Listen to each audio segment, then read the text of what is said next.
Asta a pornit. Ok, a pornit și înregistrarea. Deci spuneam că am reușit să setăm, adică am făcut niște, să vă arăt imediat, pe partea aceea de taxe vamale și comisioane vamale. Da. Am creat, eu acum intru în inventar, am creat în produse două tipuri de costuri adiționale, le-am numit, adică custom, ia să vedem ce ne dă. Ăsta nu este bun, o să-l șterg pentru că n-am reușit să-i fac eu, am vorbit cu colegii mei, îl fac tot ei. Ok. Așa. Păi ce ai făcut? L-ai duplicat sau ce ai făcut? Nu. Okay. Ideea e în felul următor. Am urmat un pic firul programului, în sensul că am creat custom duty și custom commission, care sunt costuri adiționale care intră în prețul mărfii. TVA-ul, de exemplu, nu intră în prețul mărfii și ăsta nu poate fi creat așa, astfel că pentru TVA-ul acesta din vamă, ca să puteți să-i setați dumneavoastră analiticul pe care îl doriți, o să facă colegii mei, în configurare se va seta contul de acolo. Da? Pentru TVA în vamă. Pentru celelalte două, le-am creat eu două produse, care ele au structura asta, da? Custom duty, poate fi achiziționat, da? La achiziție i-am pus că este un... mi l-ai scos tu, Raluca? Cost adițional, cred. Eu creasem cu cost adițional. În fine, și pe contabilitate am pus eu contul pe care vrem să meargă.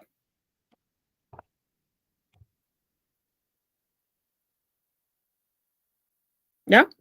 Adică aici să-mi pot să-mi pun analiticul de care avem nevoie. Okay, iar eu aici... aștept să văd unde merge chestia asta, că da, așa. Okay. Stați un pic să-l modific pe ăsta, că este un cost adițional el. Salvăm. Bun.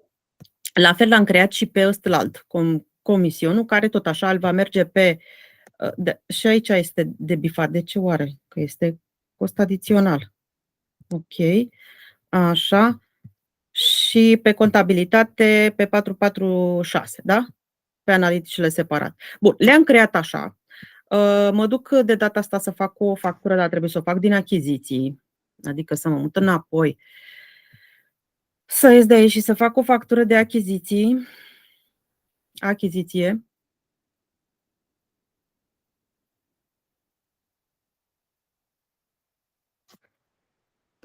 Să ne alegem o jachetă Boris, că a apărut ceva nou aici. 50 de lei, să zicem, da? Și să mai adăugăm încă un produs. Ce mai aveam pe acolo? Și o jachetă Tonga. Să zicem la 60 de lei. Și aici să punem două bucăți, ca să fie puțin mai diferit. Ok. Salvăm. Confirmăm comanda. Recepție.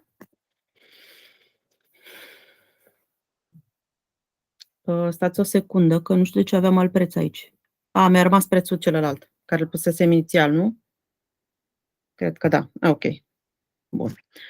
Validăm, aplicăm cantitățile efectuate, ne întoarcem înapoi în comandă, creăm factura. Și acum am ajuns așa. Aici, practic, ar fi factura din contabilitate. În plus, pentru a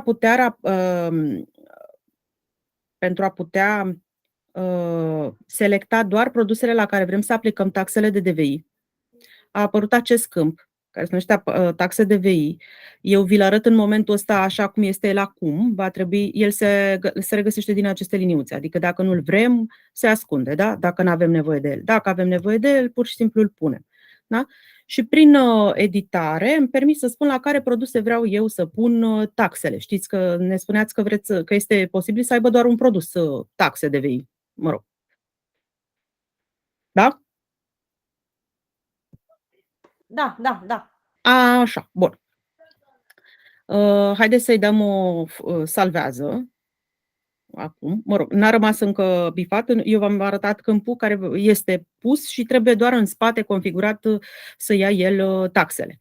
Dar așa va arăta, ca să fie numai pentru anumite produse pe care le vrem noi. confirmăm și când avem DVI-ul pentru respectivul, așa, să zicem că îi punem o taxă, nu știu, pun și o taxă vamală de 6 lei și comision vamală îi punem sau nu? Îi punem și lui să vedem cum duce pe contul celălalt? Ok. Cu mențiunea că mai avem de lucru pe partea asta de TVA, pentru că dacă aici produsul, unul din ele are TVA de 9%, automat aici nu ar trebui să fie calculat cu 19%. Este în lucru și asta, da? Adică ar trebui să ia de fapt aici TVA-ul în vamă să fie la valoarea, la TVA-ul la fiecare aferent fiecărui produs, corect? Da, ok. Am înțeles bine. Bun, perfect. Ok. Îi dau aplică și vedeți, mi-aduce produsele pe care eu le-am creat mai devreme. Le-am creat, mă rog, le aveam create. Dar am pus pe analiticile respective să nu stăm tot timpul să ne alegem noi analiticul. Bun. Bun. Aici, în plus, ar trebui să pună numai pe stocul pe care noi l-am bifat taxe DVI, corect? Acum, întrebarea mea este, există posibilitatea, eu nu lucrez cu DVI-uri și din cauza asta mai bine întreb toate variantele, că e bine de știut și să le facem de la început cum trebuie. Există varianta ca un produs să aibă taxă vamală și comision și altul să aibă doar comision?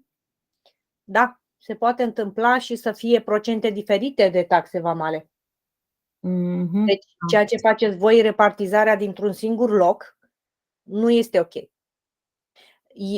Trebuie să mi se permită ca la fiecare linie să pot să-mi pun taxa vamală, pentru că în declarațiile vamale, de exemplu, pot să am o factură cu 100 de linii, da? Da. În declarațiile vamale, comisionarul vamal grupează produsele din factură pe tipuri de produse, deci pe codurile acelea din vamă, da. le grupează și le aplică acel procent de taxe vamale. Acum, anumite produse au 1% de taxe vamale, altele au alte produse de taxe vamale. Ceea ce se întâmplă că eu pot să am aici, trebuie să am înregistrată factura și trebuie să mi se permită ca la fiecare produs să pun taxa vamală corespunzătoare lui. Adică, practic, pe fiecare linie ar trebui să existe posibilitatea să punem un procent acolo.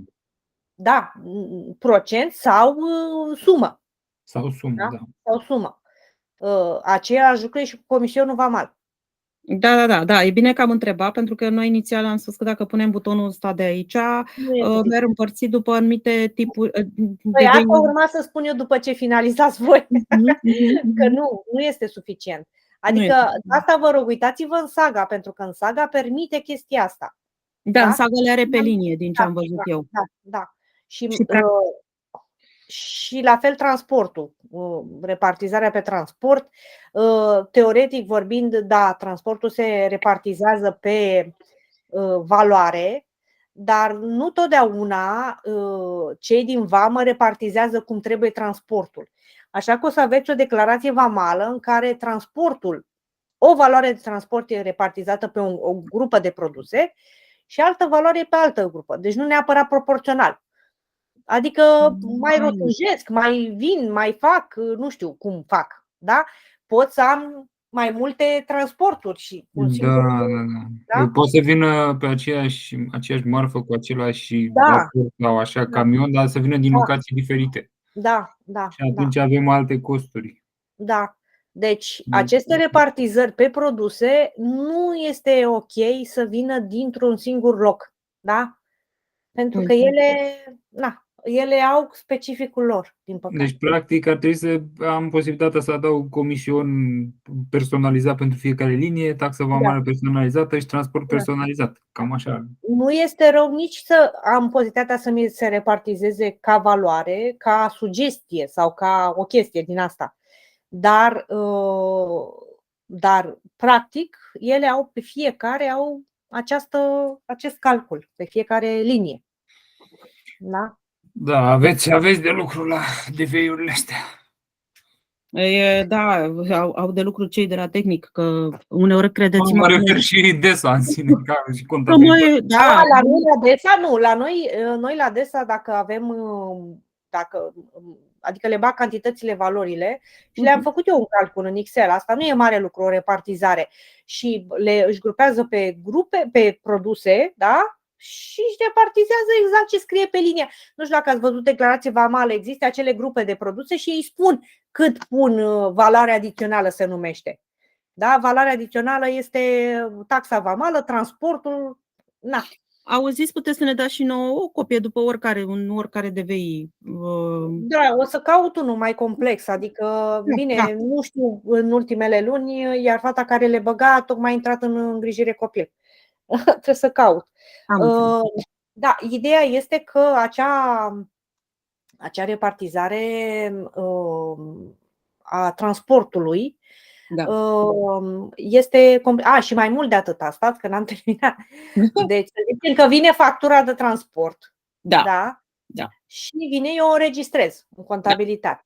În declarația vamală, ei o pun la cursul pe care îl vor ei. Deci nici factura pe care o am de la cine la care import nu este la cursul pe care mi-l indică BNR-ul. Da? Da. Adică este cursul declarației vamale. Și atunci se poate întâmpla ca factura de transport să fie la un curs înregistrată și declarația vamală să aibă alt curs. Da? Și nu vorbim de factura în sine, care are dată cu câteva zile înainte de data declarației vamale. Și de transport. Și de transport, da. Deci sunt 3 date diferite. Da? Și atunci toate trebuie să meargă deci trebuie să convergă spre cursul declarației vamale. Pe mine ăla mă interesează. Adică acela e de bază în recalcularea costului mări produselor, înțeleg. Se ia păi și ce face? Băgați pe diferențe de curs valutar, practic, din factură de transport și nu? La factură, da, pe 473, da, v-am zis că eu factura de transport o înregistrez. Da. Dacă nu am, se poate întâmpla să nu am factura la data când vine. Da, corect. Ea este înregistrată în declarația vamală, dar mie vine ulterior pe mail. Noi o înregistrăm factura la cursul la care iese, da? Sau chiar poate să fie și în lei, adică da. Dar o înregistrez, deci fac 473 la 401 și după aceea când vine și mi se repartizează pe produse, o să fie 300 și ceva la 473. Acel 473 trebuie să vin să-i fac diferențe de curs. Da? Ca să lichid. Pentru că o factura între timp, sau se poate întâmpla și invers, factura să o am deja, să fie deja și plătită. Da. Și atunci când vine în vamă, vine și se înregistrează cu cursul de la vamă. Da? Deci nu mi se închide 473 și clar, pe 473 trebuie să-l puric și să-i pun diferență de curs. Da? Asta e. N-am ce să fac. Adică e de lucru la chestiile astea. Dar pentru voi, cazuistica, deci e importantă. Deci voi, ca să dezvoltați acest program, aveți nevoie de toate aceste excepții, nu de regula generală, că ceea ce pățesc eu pot să pățească și alții și nu aveți cum să o modelați dacă dați drumul așa la produs. Da. Da, și de fapt cursul de bază al tuturor al declarației vamale. E al declarației vamale, asta era important. Adică ideea, uite, începem să zicem de la purchase order, da? Purchase order, eu îl înregistrez în valută, bănuiesc, da? Se ia un anumit curs, da? Ok. Vine declarația vamală. Ce se întâmplă cu prețul produsului când eu trebuie să înregistrez produsul la valoarea din declarația vamală? Da, el rămâne la factura din PIO, la cursul din PIO. Păi da.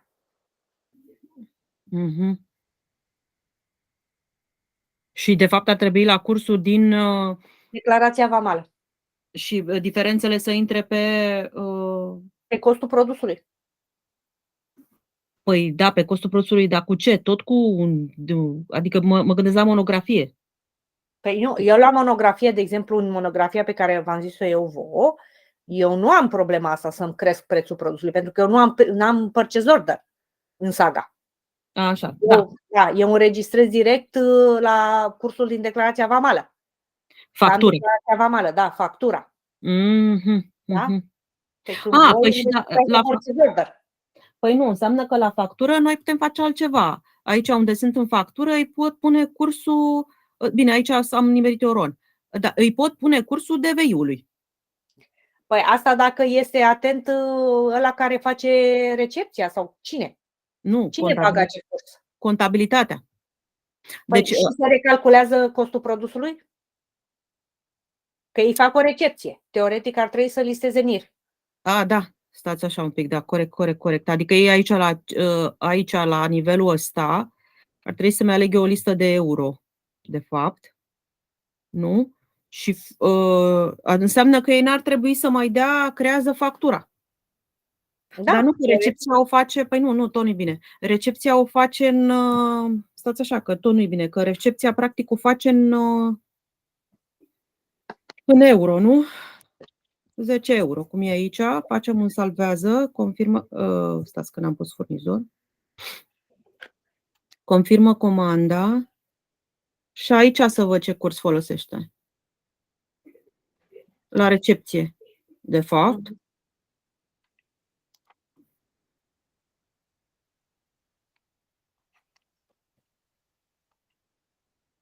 N-am nimic legat de curs aici.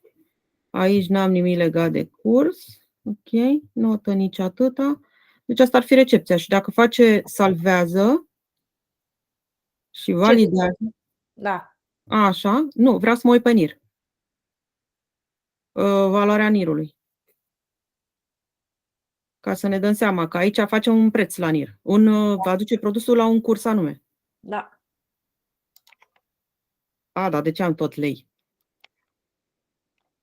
Păi lei, NIR-ul e în lei. Păi da, dar factura e în lei. păi, nu alesesem euro? Nu.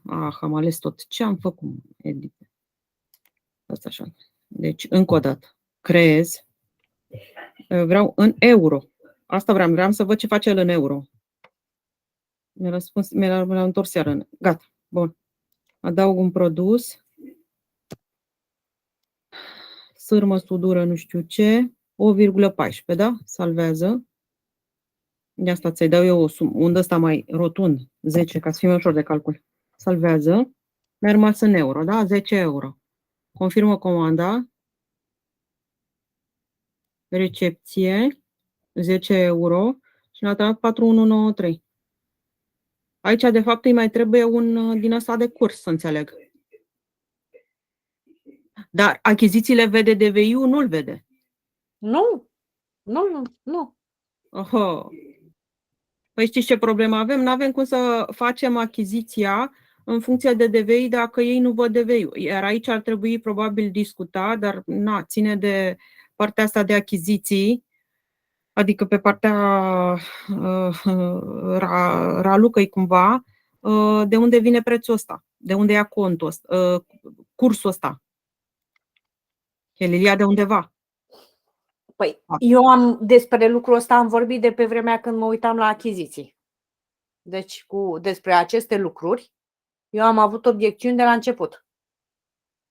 Ok. Și, nu știu, s-au notat, nu s-au notat, s-au discutat, nu s-au discutat, dar ideea este că eu am pus problema de la început. Da, pentru că se face recepția la cursul probabil BNR sau cât o lua el aici, care de fapt nu este corectă, că ar trebui să facă la cursul DVI-ului. Da. Adică recepția... Și nici nu mai vorbim de faptul că data este cea din, teoretic ar trebui să fie cea de la vamă. Recepția. Recepția, da. Da, aici cred că se poate modifica. Bine, e mai complicat că trebuie să țină cont. Bănuiesc că se poate. Să zicem că, nu știu, îi dăm 30, să vedem ce face. Deci ar lua-o. Ce înseamnă dată planificată, de fapt? Una e data planificată și una e data recepționată. Nu înțeleg care e chestia, unde e data recepției. Păi asta este data planificată, cred. Stați să-i dăm salvează, să vedem cum arată pe tipăriță asta. Mi-a făcut-o și cu roșu. NIR-ul ar fi, data ar fi 31. Deci recepția ar fi în 31 făcută. Din câte văd pe NIR.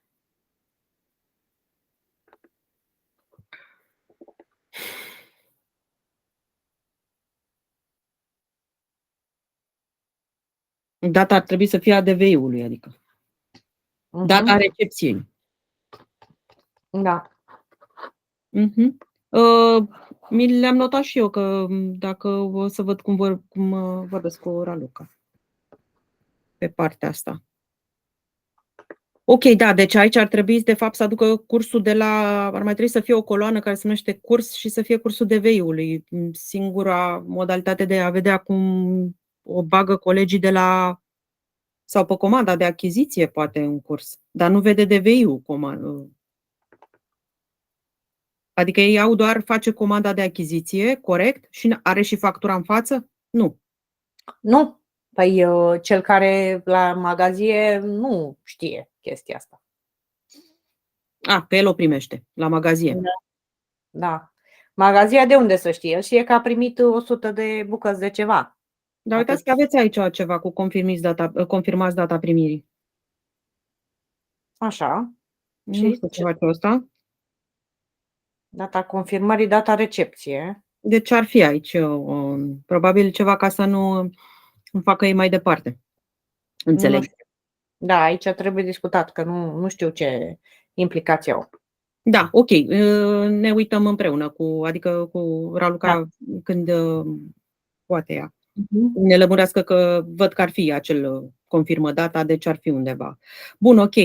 Se pune problema aici a cursului care ar trebui să fie de la DVI și data tot a DVI-ului. Da.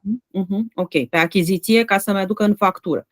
Și când aș ajunge în factură, acolo trebuie să-mi împartă, dar după cum îmi împarte DVI-ul, de fapt. Adică se ia de bun DVI-ul. Da. Ok. Produsele ar veni la cursul din DVI și atunci s-ar rezolva. Așa vine la cursul din DVI, dar unde puneam transportul? Transportul DVI? Da, îl puneam tot pe DVI sau în momentul în care fac o factură și o fac de transport, ca asta fiind cumva pe 473, bănuiesc că nu le face, nu știu, dau și o birotica, bănuiesc că nu le face achizițiile, nu? Nu. Ba da, transportul tot ei îl comandă.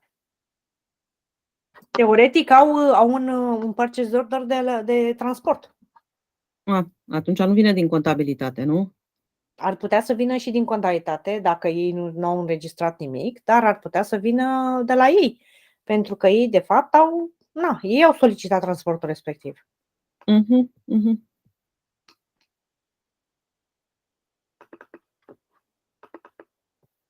Ok, stați un pic să confirmăm recepția aia, făcând excepția prețului aici, da? Am dus-o până la factură și zicem că mai creăm o factură cu transportul, da? Termenul linic adaugă un produs, tot din achiziții să plece și se numește, eu l-am numit transport-import. Hai să fie mai elocvent, așa cum îl cheamă, nu știu, să-i zicem că are 80 de lei. Transport servicii Maroc, salvează și aici trebuie să urmeze același film. Confirmă comanda și creează factura, că nu e, ca fiind un serviciu, nu e cazul de recepție.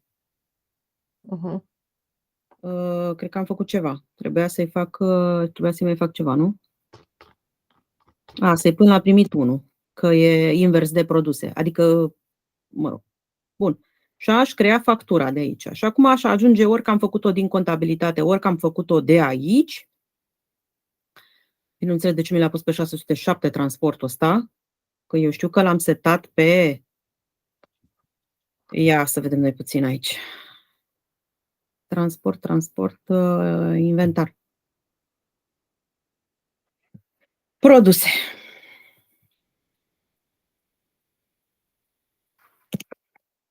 Import.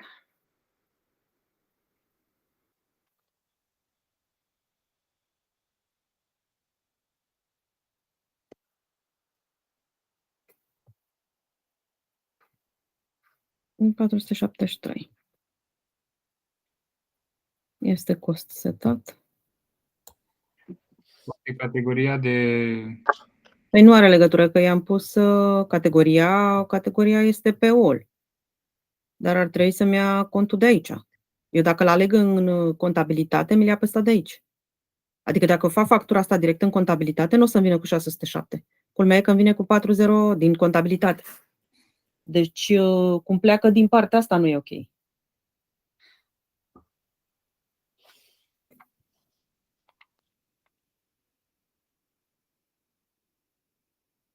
Zice Raluca ceva aici, că ai creat costuri adiționale în achiziții.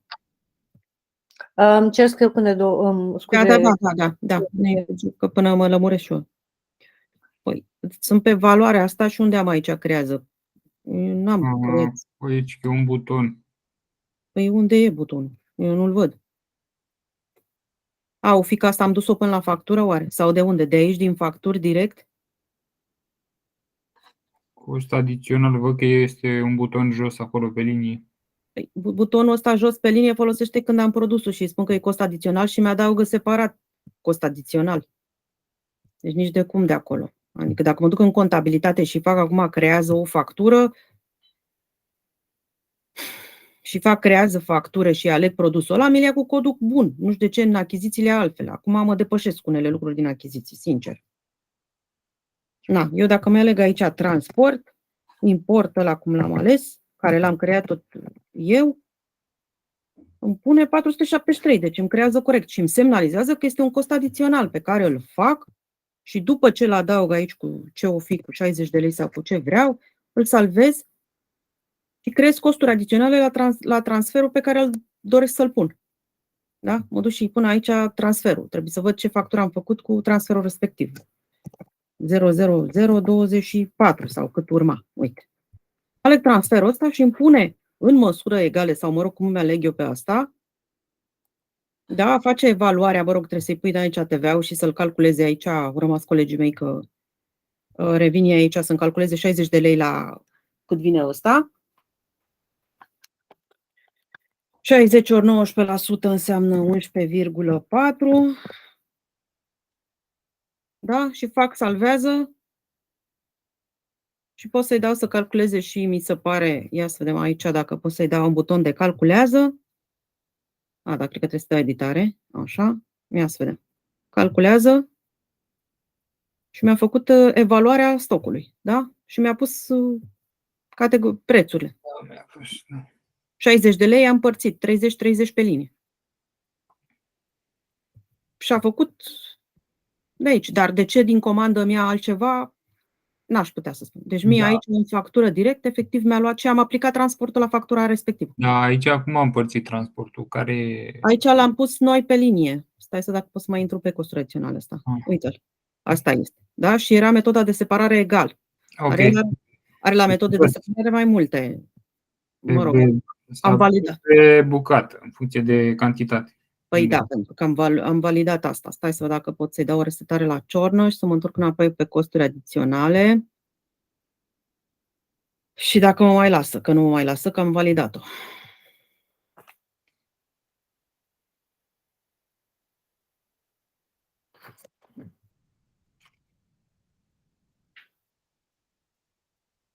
Da, eu am dat cu egal, de asta mi-a luat așa.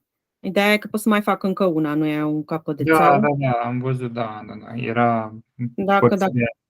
Da, trebuie văzut doar de ce acolo ia alt cont și aici mă lasă să iau contul pe care eu de fapt l-am setat. Adică, da, mă rog, acum mă depășește pe partea aia de achiziții că... Păi, poate trebuia... Da, uite că ia bifa. Ia bifa, pentru că dacă el în produse este setat ca... că puteam să intru și de acolo în produse, dar uite că nu mi-am dat seama. Dacă el este setat ca un cost adițional, el îmi apare din setarea aia de cost adițional. Haide, poate și încarcă produsele.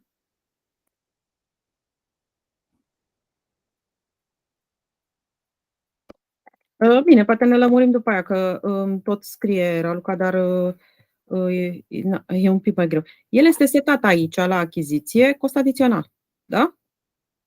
Și când eu am bifat la orice produs pe care îl creez sau serviciu, îi bifez costuri adiționale, atunci în facturi, când eu am ales produsul ăsta, mi-apare și acest buton, creați costuri adiționale. Da. Dar cumva asta trebuie să fie și la achiziție, poate n-am urmărit eu bine. Și când îi creez costul adițional de aici, el mă întreabă metoda de separare. de aici și am mai multe variante. Egal după cantitate, după cost, după volum. Eu mă gândesc că poate ține cont că vede ca și o achiziție de marfă și fiind cod de serviciu, o duce direct pe cheltuieli privind mărfurile. Cam asta cred că ar fi criteriile. La achiziție acolo, nu? Da. Pe undeva el vede că e ca o aprovizionare. Scuze, am revenit. Da. Vede ca o aprovizionare cu direct pe cost. Nu vede ca serviciu. Adică vede aprovizionare de produs. Ca un NIR. Da. Asta mă gândesc că ar fi. NIR, da. Cred că ar fi ideal. Ia să vedem o editare. Aici nu știu dacă mă lasă să-i pun celălalt cont, că poate îl păcălesc de aici. Ar trebui să fie ăsta, da? Și atunci l-aș scoate pe ăsta de aici, să vedem dacă mă lasă să fac treaba asta. Că poate asta ar fi singura, ca și în partea aia să dea. Să vedem, salvez. Mă lasă, pe atunci e parfum, că am rezolvat și în achiziții. Deci dacă fac o comandă de achiziție, nu? Creează. Și ar trebui.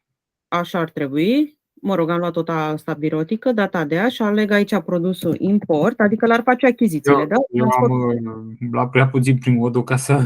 Adică urmăresc așa, dar mai pierd din fir. Dar îmi dau seama, deci logica ar trebui să fie ok. Salvează.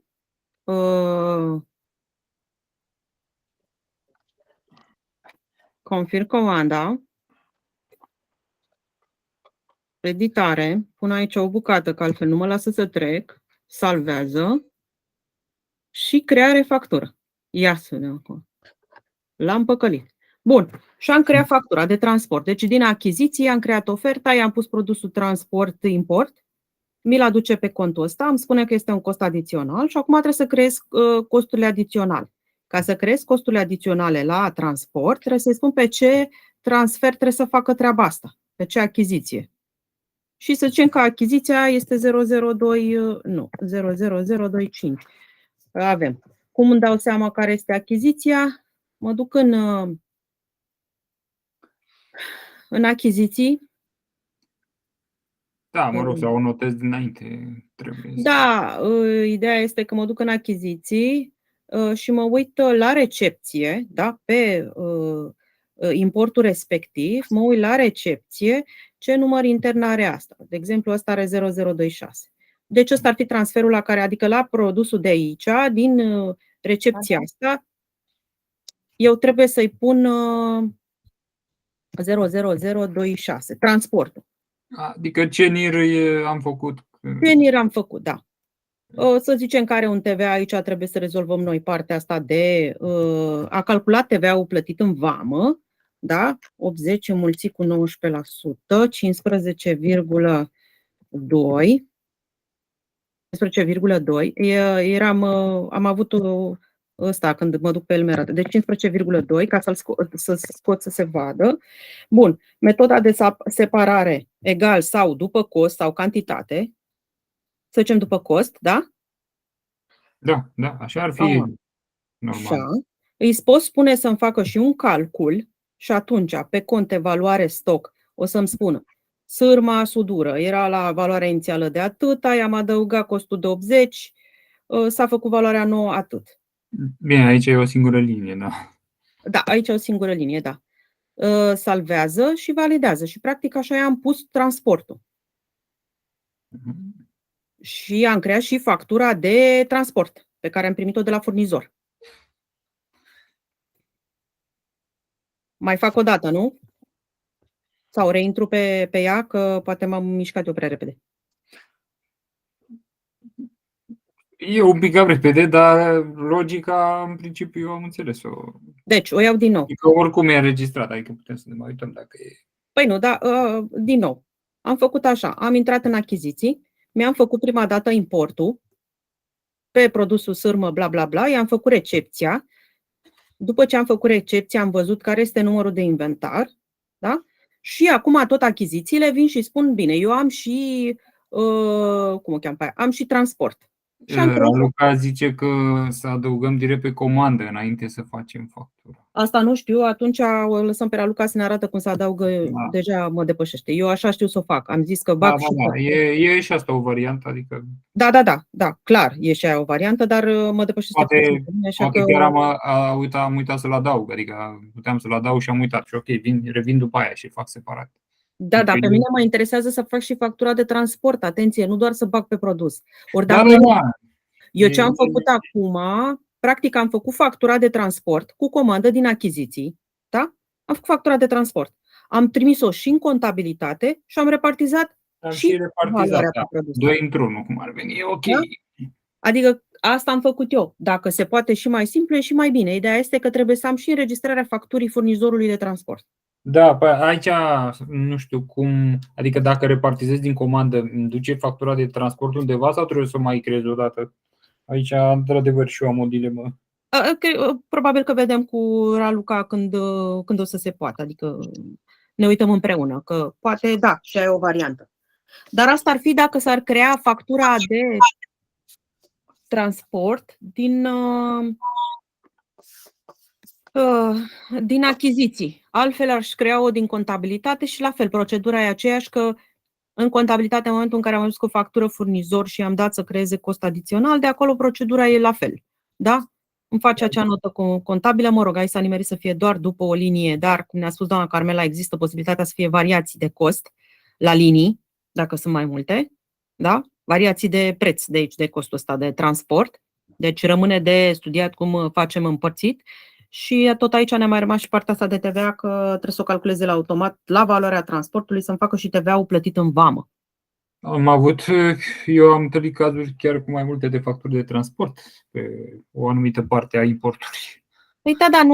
Păi da, e foarte simplu. Dacă am creat prin achiziții acest transport până la momentul în care am ajuns la factură și repartizarea costului de adițional, că așa am făcut, da? Practic, eu aici pot să mai fac încă o factură de transport. Da, asta zic, că da, exact. E bine aici că s-ar putea să fie unele care au, cum să zic, preluate de la un transportator la altul și vin mai multe. Sunt și de-astea. Sau e factură externă de transport, după aia e factură internă de transport. Alte. Da. Bun.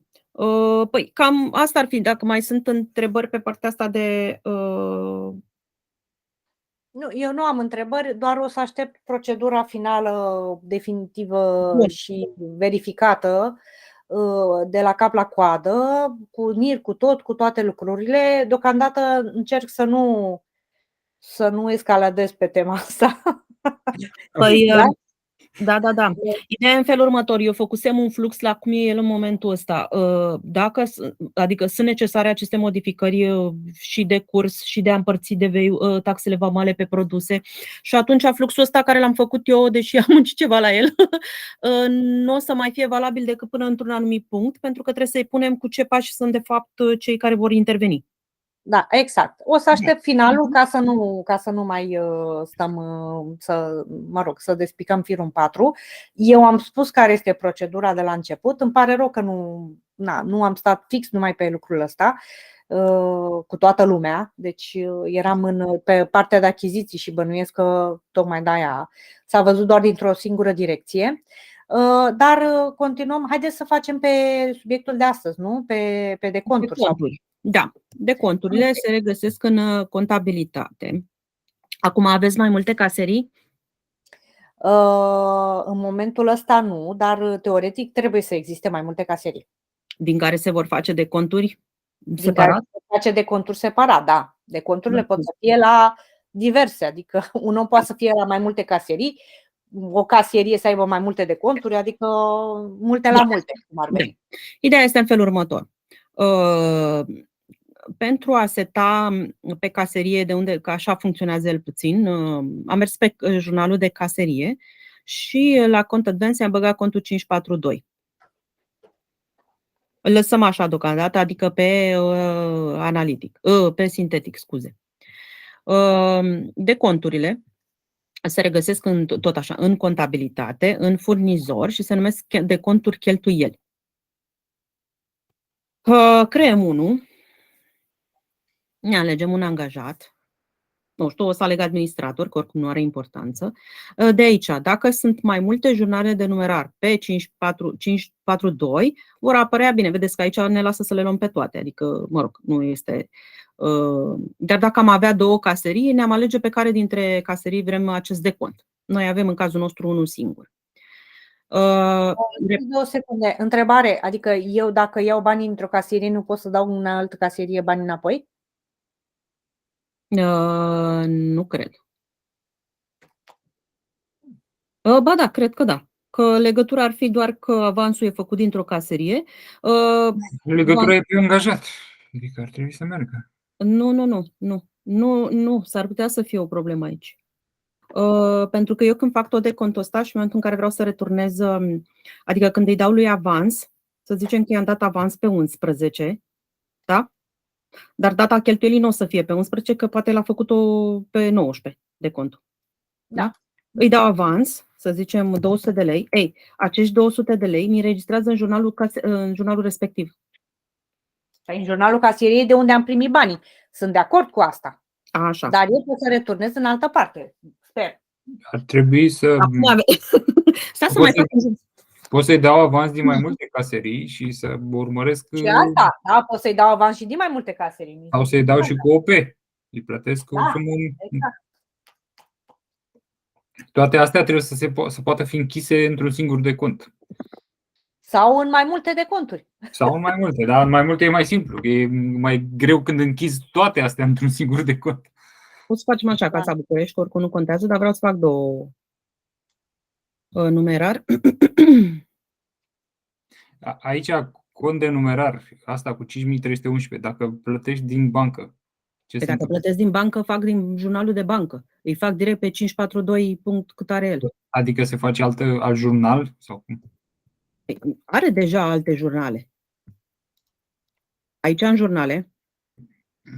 Scurt, nu i-am pus codul scurt. Păi, dar n-ar trebui să am un jurnal de casă? Nu știu exact cum e, că aici nu știu nici eu cum e. Deci jurnalul ăsta este al decontului sau este al casei? Ăsta care îl creez eu acum este al casei. Da? Doar că deconturile prin caserie se leagă prin cash advance ăsta. Da? Altfel nu mă lasă să aleg eu aici la decont. Stați un pic, să dau un abandonează. Că i-am mai creat încă o caserie. A fost ideea să văd ce face el. Eu întrebam că acolo e trecut 5311, contul de cash, ok. Dar pe jurnalul de casă eu ar trebui să văd pe același jurnal și banca. Nu are jurnale separate. Uite, de exemplu, aici am jurnalul de Unicredit RO21. Creează cât un jurnal pentru fiecare cont bancar și fiecare caserie în parte. Bun, hai să pornesc de la asta. O duce prin 581 sau o duce prin direct? Prin 542. Deci direct 542. Deci face 542 la 5311, da? Imediat facem. Eu așa știu că face. Să dăm în ăsta administratorului un avans de 200. Salvez. I-am dat avans și acum haideți să ne uităm să vedem ce face în caserie. În caseria București, mai exact, da? Am aici pe 13/10 și mi-a adus avans 542. De aici trebuie să-l postez și să-l reconciliez, dar nu știu unde mi l-a adus el. Ia să vedem ce mi-a făcut el pe nota contabilă. Nota contabilă este asta. Ba da, deci caserie direct, fără 581.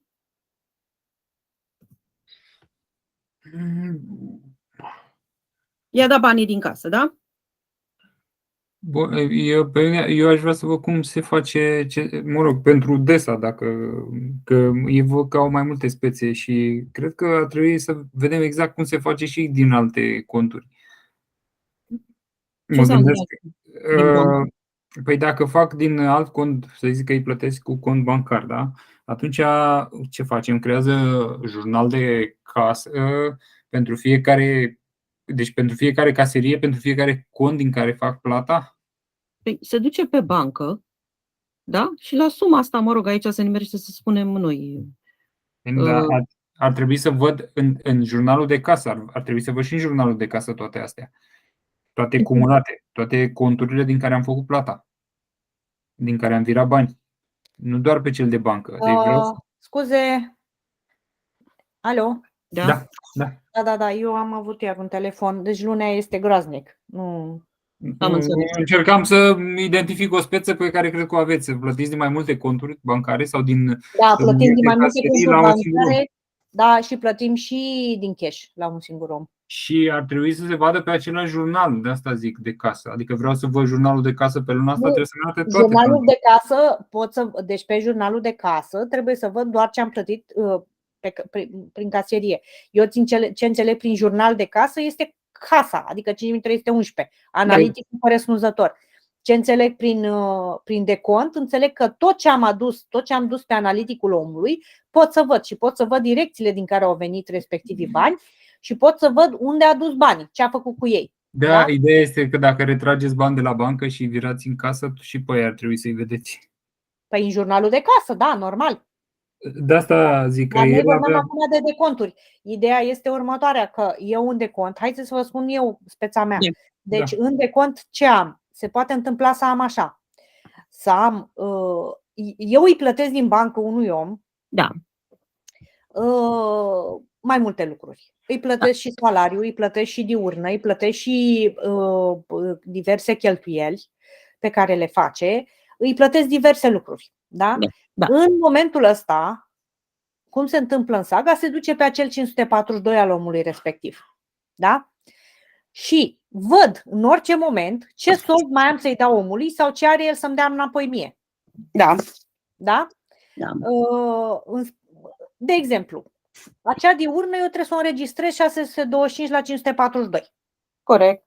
Da? E o cheltuială direct la 542. Sau îi plătesc salariu. Aici la salarii avem mare problemă. Să vă spun de ce. Noi pe data de 15 plătim salariile calculate pe bază de Excel de către cei de la resurse umane. Da? Da.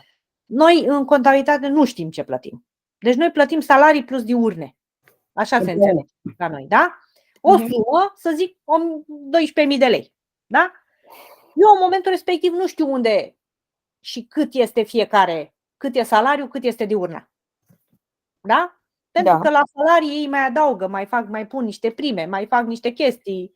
Diurna iar nu știu cum e calculată. Deci eu nu știu în momentul respectiv. Pentru care noi am luat măsura ca toți banii ăștia pe care eu îi virez și nu știu cine sunt, să-i pun pe 542 analiticul omului respectiv. Urmând ca după aia să văd cât e salariu. Văd cât e salariu, să zic din cei 12.000, 8.000 sunt salariu. Ce fac? Fac 421 la 542 cu salariu, cu netul de salariu. Mai văd că are diurnă, să zic 1.000 de lei. Da? Fac 625 la 542. Văd că mai are diverse chestii pe care le-a plătit el cu cardul lui sau cu cash, habar n-am. Îi fac, ori am facturi pe care le plătesc din 542 lui, ori am direct bonuri. Da? Și am 600 și ceva, să zicem, la 542. Sau, mă rog, lucruri de genul ăsta. Sau, mă rog, 600 și ceva la 401 și 401 la 542. Da? Și se acumulează în acel analitic de 542 diverse activități. Deci aceste lucruri. Iar eu la sfârșit de lună văd dacă mai am să-i dau bani sau are el să-mi dea mie bani. Da? Se mai întâmplă să mai îi virăm mai mult decât trebuie. Trebuie să dea înapoi. Cum îi dă înapoi? Păi câteodată îi dă cash, câteodată îi dă prin bancă. Deci nu mai vorbim, câteodată îi dă înapoi în valută. Deci, sau are costuri în valută pe el, unele în lei, unele în valută. Și uite, așa este un talmeș-balmeș acolo în 542 omului, mai ales cei care, deci nu vorbim de muncitorii de rând, vorbim de cei care sunt, să zic, mai responsabili. Da. Și avem acolo un talmeș-balmeș pe care noi trebuie să-l bifăm la sfârșitul lunii cu niște situații pe care le fac ei. Câteodată le lipsește un bon, trebuie să ne dea banii înapoi. Câteodată nu știu ce. Deci niște lucruri de genul ăsta. de pentru care acest lucru cu jurnalele pe care mi-l spuneți, că un jurnal cu registrul de casă, un jurnal cu banca, un jurnal cu nu știu ce, pentru nu mă interesează. Eu trebuie să am jurnalul de contului, în care mie trebuie să-mi vină banii din diverse locuri, da? Trebuie să am costuri pe jurnalul respectiv și pot să returnez în diverse locuri banii. Da? Și acum, spunându-vă toată această poveste, gândiți-vă cum o puneți în practică. Da? Da. Eu asta am discutat-o cu Marcel la începuturi. De-aia avem și 542 analitice. Și eu am spus situația pe care o avem, iar voi nu știu cum se poate rezolva. Da, deci ăsta e un deconect care are un cont, ce anume? Nu, până aici sunt în stadiu de avans. I-am dat omului avans. Așa.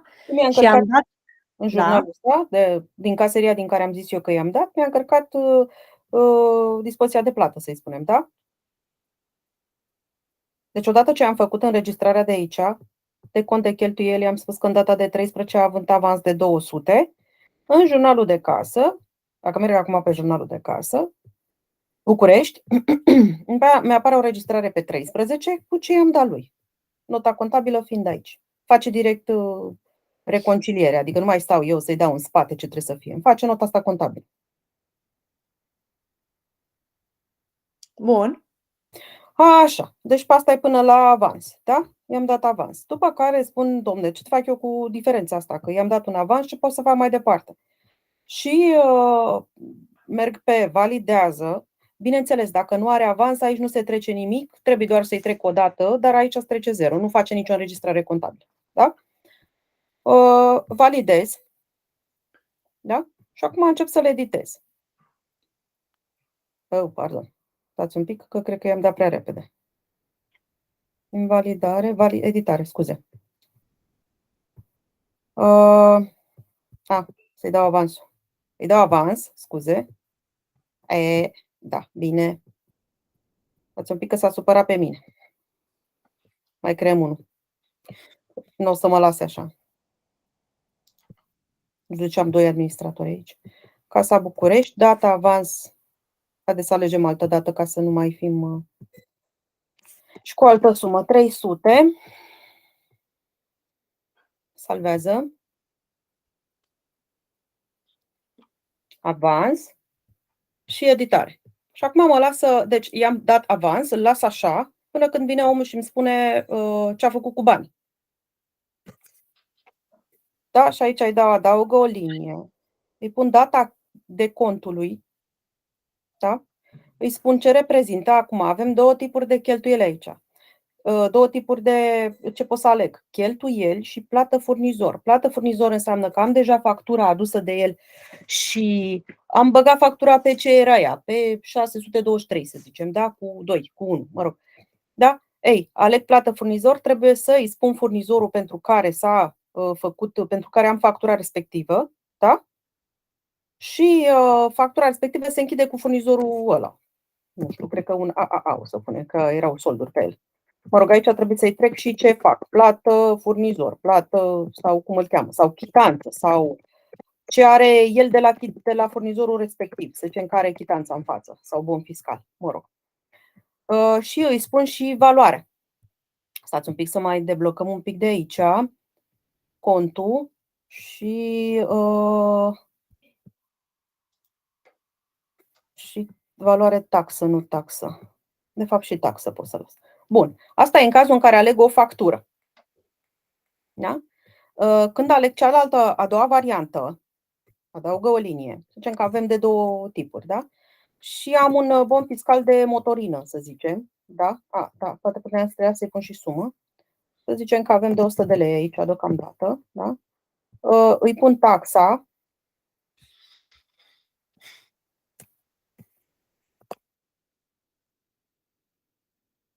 Zicem că alegem pe asta. Va calcula el valoarea și eu îi spun că ar fi pe 24 euro nes ăsta. Da? Dar de tip cheltuial. Să mă întorc un pic pe linia asta de sus și să-i pun și lui o valoare că, nu știu, 60 de lei. Bun. Deci, repet, când avem pe factură, se pune plată furnizor. Când avem noi o cheltuială, respectiv bon fiscal, se pune pe cheltuieli și contul mi-l pot pune de aici, să zicem că avem un 6022. Pe combustibil. Acolo la Noi bonurile fiscale, efectiv bonuri fiscale, noi le trecem pe jurnale. Stați puțin. Acum, așa, ideea e în felul următor. Da. Pe asta, pe plată furnizor, e clar că are factura introdusă în furnizori, în facturi și atunci o identifică cu asta de aici. Da? Pe bonuri, nu are bonuri și va crea el linie automat în facturi bonuri cu această linie. Păi și TVA-ul și toate celelalte cum le înregistrează? Haideți să-l facem cu salvează, da? Să-i facă... Dacă aveți bon extern, puteți să-l puneți direct aici, de exemplu, dacă nu registrați în jurnalul de achiziții. Da, bun. Îmi spune așa, i-am dat avans 300, cheltuielile lui a fost de 179, că mi-a pus 160 și cu TVA-ul separat, la bon. Da? Bun, și mi-a dat 100, valoarea, ar trebui să-mi dea înapoi 179 angajat. Sau diurnă, de exemplu, puteți să puneți. O să-i pun și diurnă cu editare și îi punem câte zile cu mențiunea că aici este contul pentru diurnă. Da? Haideți să-i punem, nu știu, 3 zile. Am înțeles. Bun. Și mi-a modificat și diurna. Da? Mi-a pus cât are diurnă. Și valoarea asta cred că poate fi. Ia stați să încercăm să modificăm valoarea. Că poate acum e 50, să știți, deductibilul, nu mai e 42,5. Bun, un punct minus pentru noi. Nu, ca să nu, ideea este că nu mai e nevoie să se facă spargerea cu deductibil, nedeductibil. Da, știu, dar poate că, păi, cum și ce? Dacă îi dă valoarea mai mare decât o dă statul? Da, păi 42,5 ăla cred că era cât era înainte. Cu indexul. Făcea el automat. Da. Bun, ok. Bun, deci am putut să modific și diurna în cazul în care se vrea modificată diurna. Bun, salvez. Da, în momentul ăsta, vedeți că pe asta nu avem alte informații momentan. În momentul în care validez. Oricum e bine că face și asta pentru cei care vor să le ia automat o sumă. Ați un pic că îmi spune că nu există pe am ales o altă factură. Intrările nu provin din același cont. Păi nici nu vreau să provină din același cont. Păi asta e fractură logică a programului. De ce vrea să deconteze la un singur terț sau nu am înțeles? Da, ceva de genul. Păi nu, e ceva în neregulă, că nu face așa. Nu are logică. Eu pot să am o factură de la 1 pe care o plătesc prin decont și pot să am o... Acolo cu TVA-ul la 19%. Gata. Am șters furnizorul de aici, da? Vă arăt imediat de ce. Validează. Hai, iar începem. Dar știți de la ce provine asta? De la faptul că folosim analitice. Analiticele cui? Ale furnizorilor? Da. Haideți să-i facem un cont pe 401. Analitic, generic, că altfel nu o să ne lase. De acolo provine. Eu n-am avut problema asta. Nu continuăm. Dacă nu putem să facem așa ceva, mai bine nu continuăm. Păi știu, dar nu. Deci nu mai vreau să mă uit la așa ceva. Deci dacă noi mergem pe sintetic, nu cred că trebuie să mai continuăm. Găsiți o soluție. Altfel nu. Și în plus față de asta, vă spun, soluția, dacă mergeți înapoi pe decont, eu nu pot să merg la fiecare decont, fiecare avans pe care l-am plătit și să decontez facturi, pentru că omul ăla e odată 300, odată 200, odată 500 și decontează, să zic, o factură mare. Da. Din toate deconturile. Nu, n-am cum să merg pe această logică pe care mi-o arătați, nu am cum să merg. Da? Dacă eu pe toate avansurile pe care le-am luat din bancă, din casă, vin și îmi decontez o factură mare, cum fac? Mă duc pe fiecare avans și mă duc și decontez fracționat fiecare factură? Nici nu mă gândesc.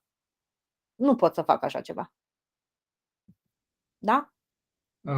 Da, cred că vreți să spuneți că aveți diverse sume achitate și vine cu factură și decontează din fiecare. Da. Mult, odată. Deci pe logica pe care mi-o arătați acum, nu putem să continuăm. Deci, ca să nu mă enervez mai tare. Deci, ideea este, teoretic, trebuie să mergeți pe o logică de jurnal de bancă sau de casă, care să arate ca un jurnal, ca un decont de cheltuieli. Și atunci, da, bănuiesc că acumulându-se acolo sume mai mari, pot să decontez facturi mai mari, să zicem. Mai mult de atâta, pot să transfer și să-mi vină în decontul respectiv, trebuie să-mi vină din diverse locuri, să-mi crească soldul. Adică, cumva, ca să înțeleg, v-ar ajuta, de fapt, să porniți de la decont și să compensați diverse sume achitate, ca să zic așa. Pornind, deci pe logica mea, un decont ar trebui să aibă logica de bancă sau de casă, nu de decont cum mi arătați aici. Mă înțelegeți sau că, nu știu, trebuie poate să vă fac o exemplificare ceva. Cred că ar fi mai bine să-mi faceți că undeva m-am pierdut și nu reușesc să-mi dau seama. Da. O văd exact cum plătesc din bancă o sumă și plătesc mai multe facturi. Cam aceeași chestie. Adică fac un decont de 1000 de lei și vin și compensez. Cu ce compensez? Cu niște avansuri. Practic asta e. Stați să încerc să-mi găsesc un Asta am înțeles eu de la dumneavoastră. Cam așa cred că face. Imediat. Haideți să încerc să-mi găsesc un cineva care să aibă mai multe. Practic, compensați sumele pe care le-am în sol, diverse avansuri achitate. Periodic. Adică ar avea logica lui 409.2? Nu, ar avea logica lui 5311 sau lui 5121. Adică mă duc și creez decontul, am 1000 de lei și o factură de 1000 de lei sau 5 facturi care împreună fac 1000 de lei și vin și sting din avansuri. Un avans de 100 de lei, un avans de 200 de lei, până când se ajunge la aia 1000 de lei. Și el rămâne cu un sold. N-am închis toate avansurile. Practic, decontul în decontul înseamnă 542, da? O sumă pe care el mi-o decontează, mi-aduce facturi și cu 542 ăla închid din avansurile pe care i-am acordat. Nu, cu 542 nu. Eu dau mai multe avansuri și se acumulează într-un cont, ca un fel de transfer din bancă în casă, da? Și se acumulează în casă. Așa mi se acumulează și în decont. Da? Da. Și plătesc din acel decont mai multe facturi, dar nu închizând fiecare avans. Da? Practic mergând cu un sold, cu minus, ca la bancă, ca la casă. Deci, practic, am transferat, să considerăm că acea casă este un decont, da? Transfer din bancă de mai multe ori, mie soldul de casă îmi crește, da? Vin și încep să plătesc facturi, da? Soldul de casă îmi scade. Da. Cam asta este logica. Da, presupun că ar trebui să se închidă printr-un singur document, asta zic, printr-un singur decont. Da, de exemplu, haideți să vă spun cum fac în Saga, că am clienți care se joacă cu decontul de așa, la Liga Mare. Ideea e că, da, le închid decontul lunar, pur și simplu. Așa le închid, decontul lunar. Da. Eu cred că îmi dau seama, nu știu, dar cel mai bine spuneți dumneavoastră, arătați efectiv cum faceți în Saga, cum arată un... Da, haideți să vă arăt, dar e unul din ăsta pe care nu l-am închis încă, pentru că e ceva mai vechi. Da, dar hai să vă arăt așa, hai să vă fac o chestie.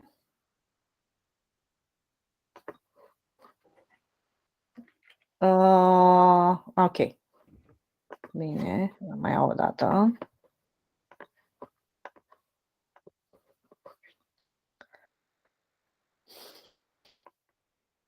Se vede? Da. Bun. Ce a făcut, Marie? Da? Da. De exemplu, aici a plătit un furnizor. Aici i s-a plătit din casă. Da? I s-a plătit ulterior, după cum se vede. Dar ea pornește, are niște solduri aici. Deci a pornit cu 3521. Da? A plătit un furnizor, i s-au dat banii. S-a întors chiar la 3521. Da? După care i s-au mai dat. Ia uite, i s-a dat ăsta, i s-a dat ăsta. La un moment dat a venit și a decantat doar 400. Ei, eu trebuie să vin pe ea la un moment dat și să-i cer banii înapoi. Ce faci cu banii mei? Da? Drept pentru care, hai să zicem așa, teoretic vorbind, să zicem că pe 30 a 9, da? Mi-au dat banii.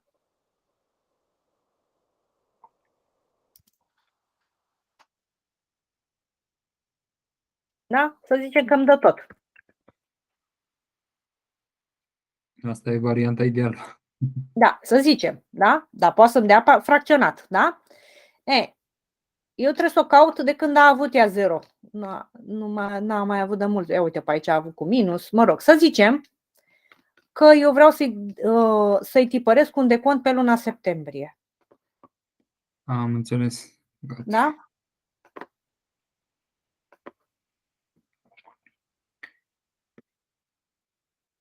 Da? Mă rog. Aici cu puncte trebuie să... Da? Adică decontul faceți la sfârșit de lună, asta înțeleg. Da. E ca un istoric al lunii respectiv. Al tranzacțiilor pe care le-a făcut respectiva. Și are 1996 de lei cheltuiți, da? Și aici mi-arată cât a primit. Acum, nu e chiar așa. Asta că l-am închis eu arată așa. Teoretic trebuie să-mi arate că mai are de plată, diferență de primit sau diferență de dat, chestii de genul ăsta, da? Așa se întâmplă și la DESA, din păcate. Asta e pe altă firmă. Deci cumva trebuie să vă centralizeze toate tranzacțiile, adică chiar exact. Ca la casă. Deci asta arată ca la casă, pur și simplu. Da? Ca un registru de casă. E bine, da, dumneavoastră închideți fiecare... Adică nu închid fiecare avans. Nu. Închid din sold, parțial din sold se închide. Da, am înțeles. Și înregistrarea, cum se duce pe terți? Că aici nu... Se duce ca la casă. Exact ca la casă. Uite, se duce pe terți 401 la 542. Și vine... Ăla e analitic de furnizor, acolo 401? Da, e un analitic de furnizor și vine și închide. Și închidem o factură. Ok, am înțeles. Păi și cu factura cum o alegeți pe care o închideți? Păi scriu furnizorul. Păi nu, ați trecut, deci notă contabilă, dar cum ați ales documentul? Că asta n-am văzut. E ca și cum aș face o plată prin casierie.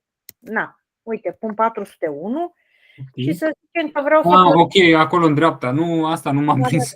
Vreau să plătesc ăsta. Poftim. Da, gata. Am înțeles. Mă rog, suma nu... Da, că nu e sumă.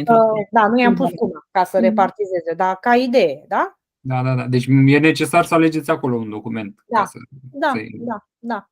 Și dacă am 625, îi fac 625 la 542, aici, Da, notă simplă. Da. Și aici am toți ăștia. Da? Ok.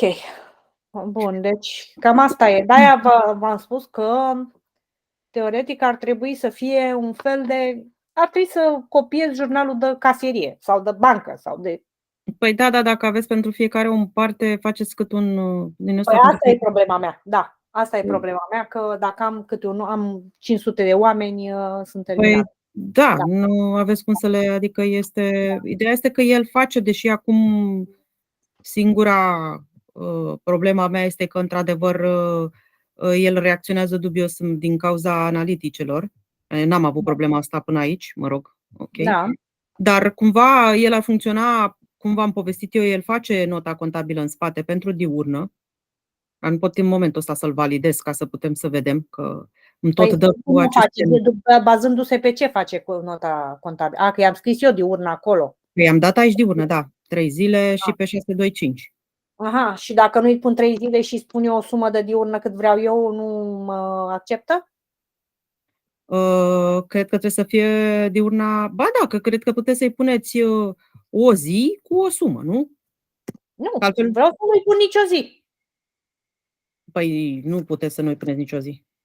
Nu, pentru că eu nu le știu la oameni. Mie diurnele îmi vin calculate de la resurse umane. Și mai mult de atât, mi-aș dori să am un import în care să pot să fac această notă și să se ducă pe deconturi. Ah, Doamne, deci este luni, mă sună oamenii. 2 secunde.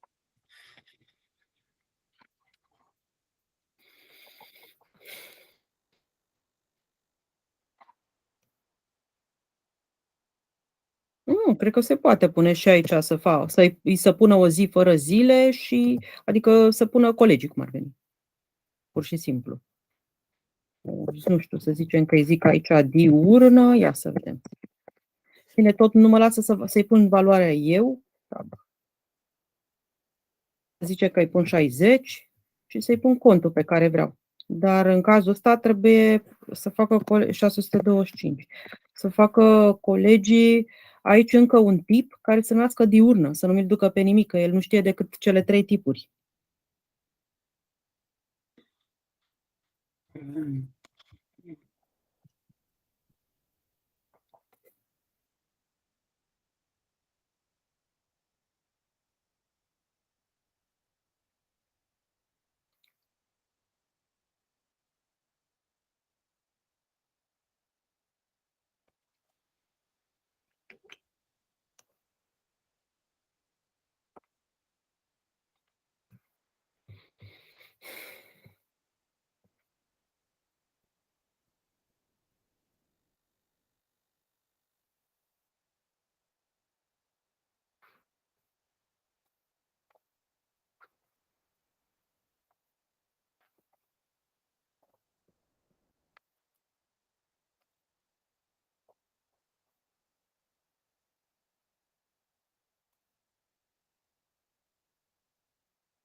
Gata, am revenit.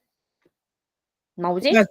Da, vă auzim. Ziceam că poate varianta asta cu să-i băgați noastră diurnă cât aveți nevoie, să poată fi, mă rog, exceptând ce mă tot bâzie el aici pe mine cu asta, Da. să-i se adauge o linie, efectiv, care să numească diurnă. Haideți să vă spun ce m-ar interesa pe mine. Pe mine m-ar interesa să pot să import Așa.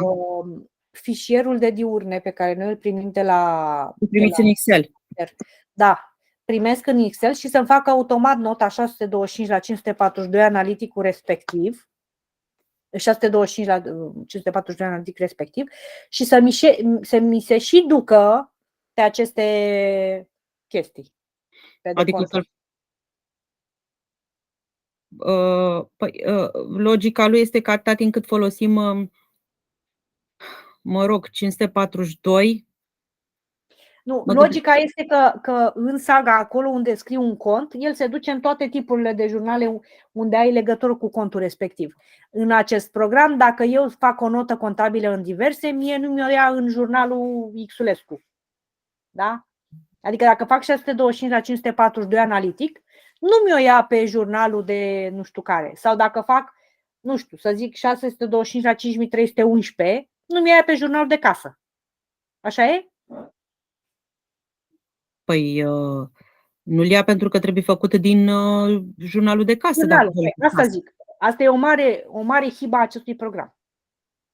Da? Pentru că eu pot să am note făcute în jurnale diverse note. Am dat un exemplu de, nu știu, 628 la 5311. Uite, așa mi-a venit mie să fac o notă pe jurnal divers. Acest 5311 nu mi-l arată, deci nu mi-arată ca operațiune în registru de casă. Da?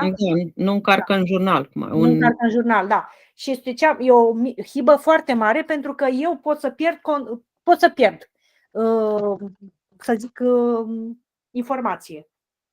Da? Adică, teoretic, pot să fac note să fac note în diverse și să nu mi se vadă în registrul de casă. Pot să prezint două situații care n-au nicio legătură una cu alta.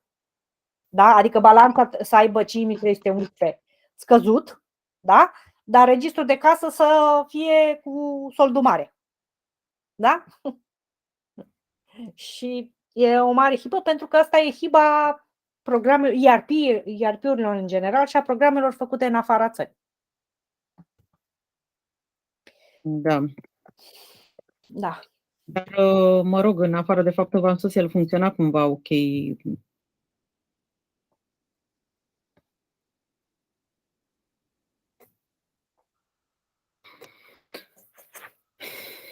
Mă rog, nu știu de ce nu mă las să validez asta. Mi este imposibil să înțeleg ce legătură are cu nume, probleme, impozit pe profit 1, dar mă rog. Ce? Stai. Intrarea în jurnal publicată trebuie să aibă un număr. Da. Haideți să o lăsăm baltă cu aceste deconturi, pentru că e clar, nici nu o să funcționeze la noi. Deci la noi, pe noi chestiile astea ne încurcă mai rău decât ne descurcă. Deci este cea mai, să zic, cea mai rea variantă pe care o avem noi.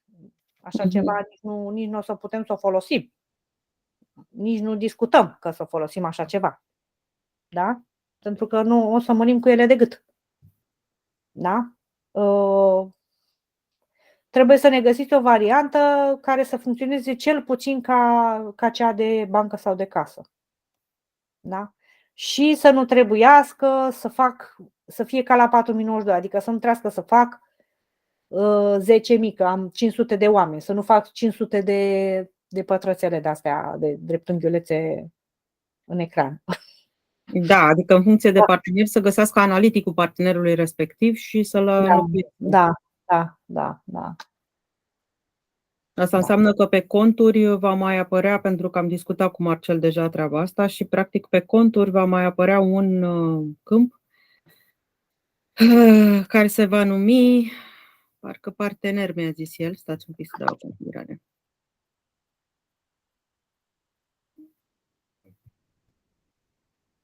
Da, va mai fi aici un câmp care se va numi partener, ca să pot să îi spun partener respectiv că ăsta este abirotică, că aici este doar în nume cumva trecut. Adică are doar nume trecut partenerul. Mai îmi trebuie un câmp care să recunoască abirotică ca partener. Am discutat cu Marcel pe partea asta de 4092 și de a găsi pe o soluție. Da. Haideți să o gândim puțin până la capăt și eventual, pentru că vă dați seama, prezentările astea mă obosesc și pe mine și îmi pare rău că trebuie să explic de mai multe ori aceeași situație pe care o avem și la mai mulți oameni care prezintă programul ODU. Iar eu am rugat foarte mult, chiar dacă logica programului nu este cea de la Saga, unele funcționalități măcar să fie ca acolo, deci unele, și astea sunt specifice pentru noi. Deci noi avem nevoie ca analiticele respective, așa cum mi-a explicat și lui Marcel,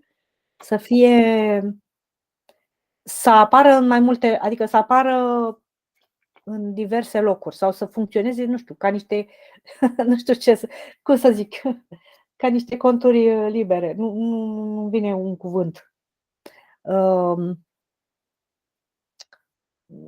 Cum v-am explicat dumneavoastră la 4092, cam asta e aceeași situațiune.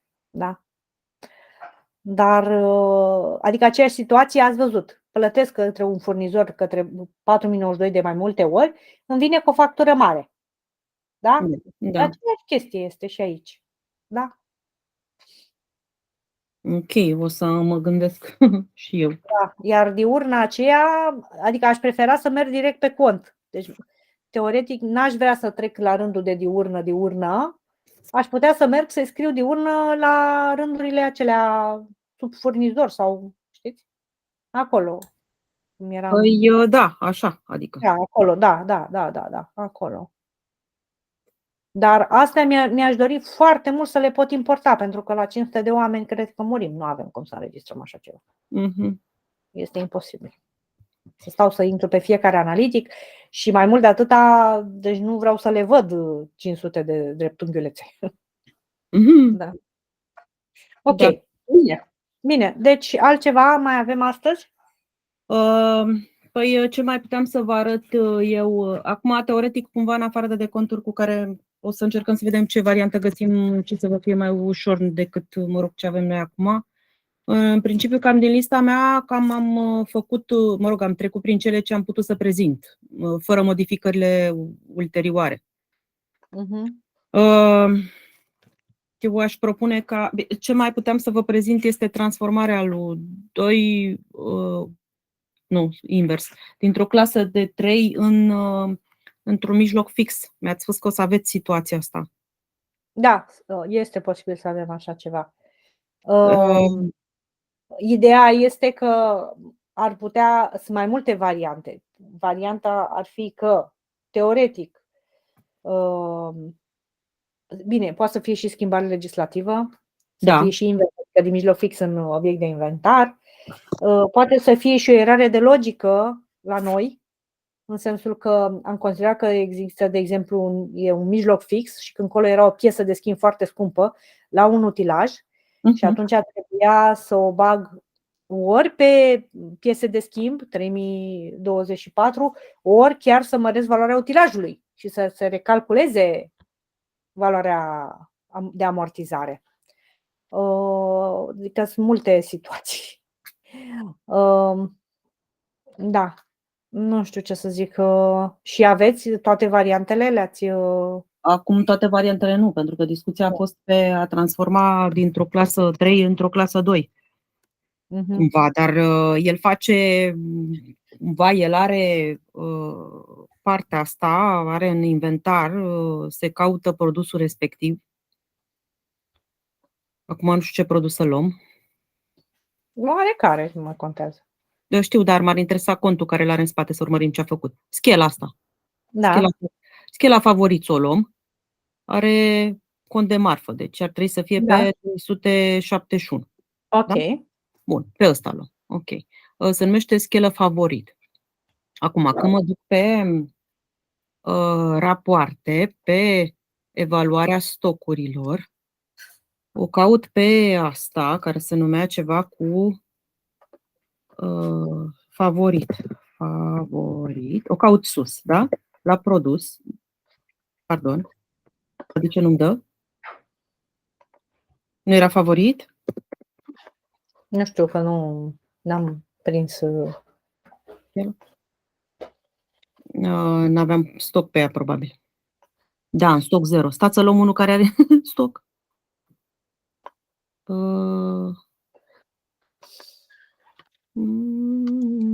Papuc. Ia să vă sta ce e. Materiale auxiliare. E bun și ăsta, nu? Și avem în stoc 5 bucăți. Stați așa să-mi notez codul ca să nu-l mai căutăm după aia, să-l pierdem. OL 70 mm pe... Așa, bun. Merg pe raport, pe evaluarea stocurilor. Îl caut și se numește 2007 Ia să vedem un enter. 207 era ăsta cu M8, îl luasem pe ăsta. Bun. Aici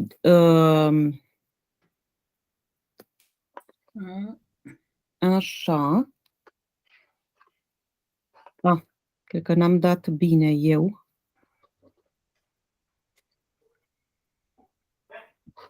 Nu am selectat bine.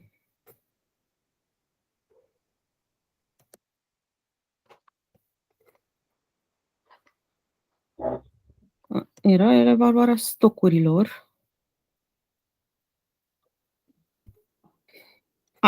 Haideți că încercăm cu asta. Sper că am pe stoc. Am pe stoc. Apare un plus unde se poate face transferul. Adaugă evaluare manuală. Îi scad valoarea stocului. El are în momentul ăsta 80. valoarea stocului, o bucată la 80, da? 80 și îi spun pe ce cont să se ducă. Păi dacă aș spune pe ce cont să se ducă, teoretic ar fi, aș putea să-l duc pe orice alt, nu numai pe obiecte nu numai pe mijloace fixe. Nu? Aș putea să-l duc pe orice alt cont. Să zicem că îl duc pe 213.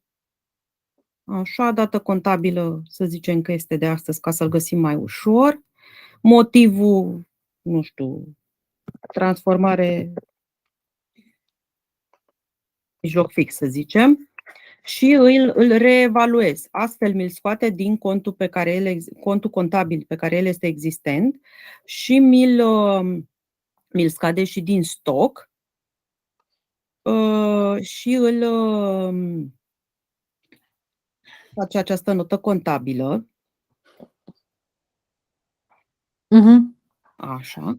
Și acum eu trebuie să mă duc și să-i spun, fiind de tipul ăsta, da? Trebuie să mă duc să-i spun pentru produsul ăsta încep să-mi calculez, mă rog, era 80 de lei, dar pentru produsul ăsta calculează-mi amortizare, da? Și merg în contabilitate. Îl găsesc la elemente jurnal.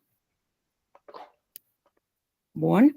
Îl iau de aici, că se nimerește să fie ultimul, reevaluarea, îl recunosc care este. Pardon. Îl selectez, scuze, și în momentul în care l-a selectat, el sus îmi apare un meniu în care scrie Create a Set.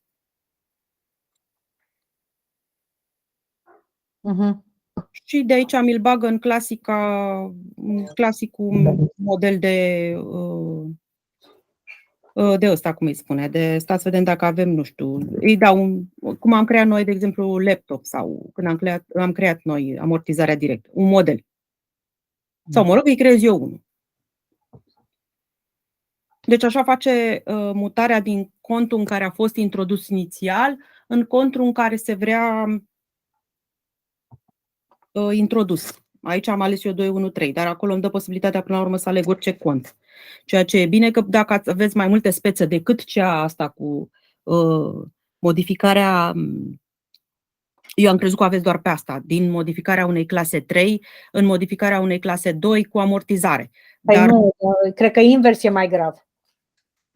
Cred că invers e mai grav, din clasa 2 într-un mijloc fix. Da, din clasa 2 într-o marfă de inventar, sau ar mai putea să fie grav dintr-un cont din clasa 2 în alt cont de clasa 2.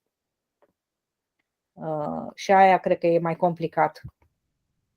Pentru că trebuie să țin de amortizare și de contul de amortizare și de toate cele, adică da. E complicat. Da, dar ar trebui să aibă cam același mod de lucru.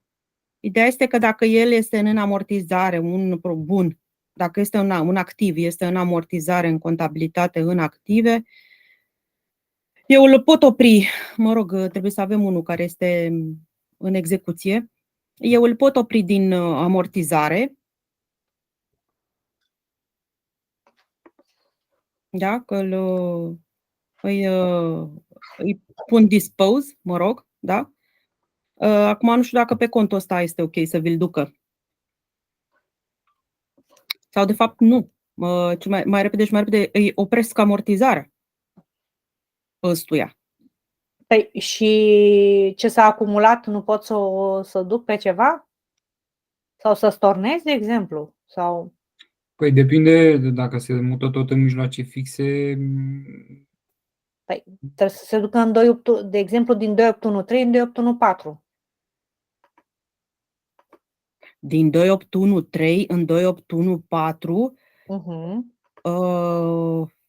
ăsta este în execuție în momentul ăsta, doar că ce nu-mi place mie este că nu are o dată de mai mare, că are 30/10 și nu ne ajută pe o notă făcută deja. Stați să vedem dacă găsim unul care are pe o notă mai mică. Un calcul deja nu e 31, starting depreciation. Da, chiar avem și noi unul care deja este depreciat? Nu avem.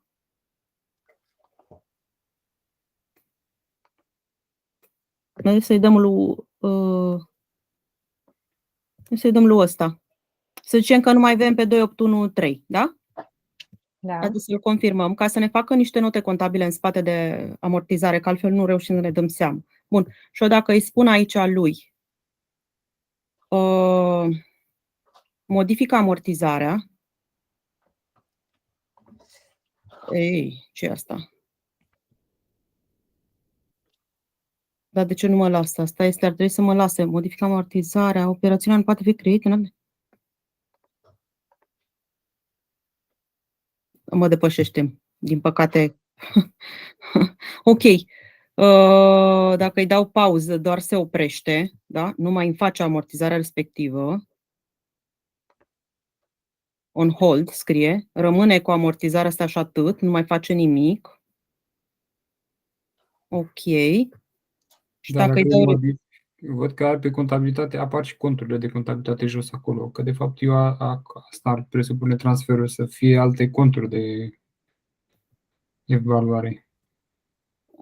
Da, dar odată validat așa, din punctul meu de vedere, mai complicat. Adică mai repede aș vedea să-l opresc din amortizare și după aceea să-i fac ceva, să-l transform în ceva. Dar între... Poate nu dau seama, dar pare că logic ar fi să-l dezactivezi și să-l creezi mai departe. Că așa pare. Adică îl opresc, dar eu de fapt trebuie să schimb contul cumva sau să-l transfer în alt cont. Păi da, și atunci ce să-i fac? Să-l fac doar pe... Ăsta nici nu mă mai lasă să-l... Da, nu, eu cred că asta ar fi probabil logica lui, nu știu exact. Da, aici așa, asta înțeleg eu de aici. Da. Ar trebui să modific contul acolo și jos să mi se modifice toate datele de jos, adică în continuare să-mi creeze alte ciorne de valorizare de aici înainte. Cam asta e. Păi da, dar nu mă mai las să mai intru pe conturi odată. Da, nu, dar asta ar fi, nu știu exact, nu. Da, asta dacă eu opresc amortizarea, de fapt eu nu ar trebui să opresc.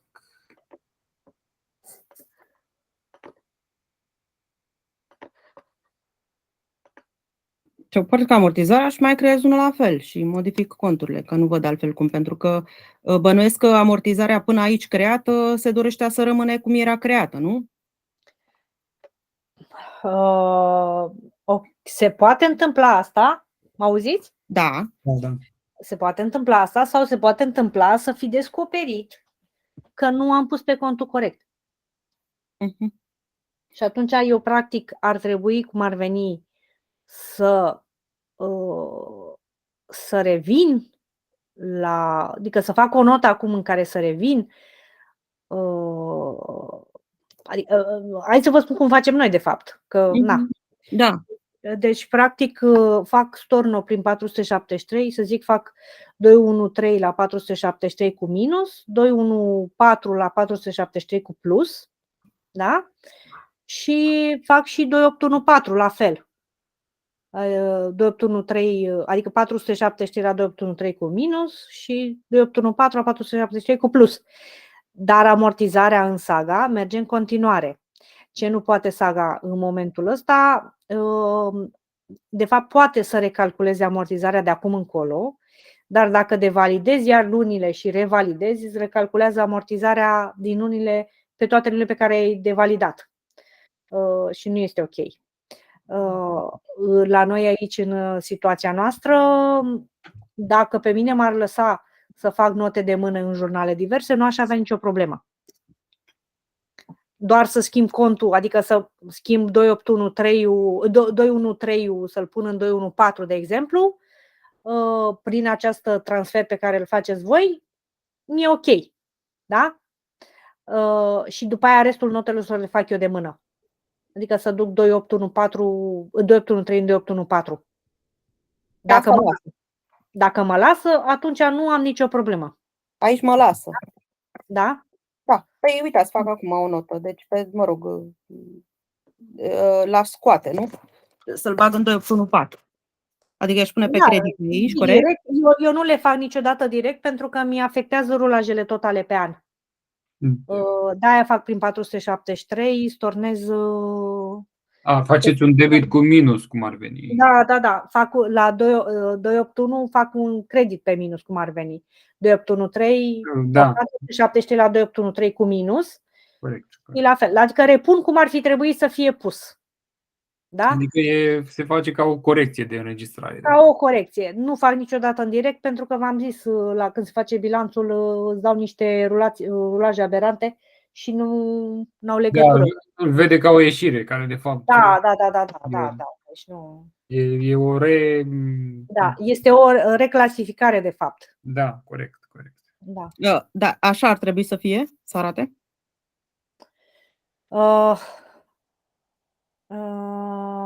Stai puțin că nu înțeleg. Păi este pe credit e cu minus. Nu, trebuie să fie pe credit cu minus. Deci acolo, la suma, acolo trebuie să fie minus 99. Da, și dincolo minus 99. Îl pune, da. Nu ne trebuie modulul cu negativele. Da, că nu-l pune el cum trebuie. Cu negativele, că altfel nu suntem ok. Da, ideea este că el acceptă atâta timp cât eu am pus pe jurnal de amortizări aceste sume. Mă rog, să zicem prin excepție că las așa, oricum nu e corect, de fapt trebuie să fie minus aici la credit. Nu, trebuie să fie pe minus la credit, exact. Da. El știe că este, el știe că este de pasiv și știe că, Da. Așa merge el acum. Dar ideea este că nota contabilă pentru corecție se poate face. Adică îmi permite aici. M-am dus pe jurnalul de amortizări, mi-am ales conturile, le-am pus, mă rog, nu sunt corecte, că trebuia cu minus aici. Așa, cu minus ambele, da. Dar corecția mă las să o fac aici. Mă rog, mai e de lucru, nu, la cel cu negative? Da, mi-a spus Marcel, chiar în weekend am mai lucrat ceva la el. Da. Ok. Păi, în mare parte rămâne pentru ce mai avem de discutat, să vedem când suntem cu ele mai gata, ca să zic așa, că așa vă luăm din timp și n-are sens. Da. Pe măsură ce le mai facem și pe mine în speță cel mai mult mă interesează pe partea de DVI, că arde aia, înțeleg, adică este destul de... Păi, aia cu DVI-ul, clar, trebuie să aibă logică românească, din păcate. Da. Că asta e problema noastră în România. E logica românească.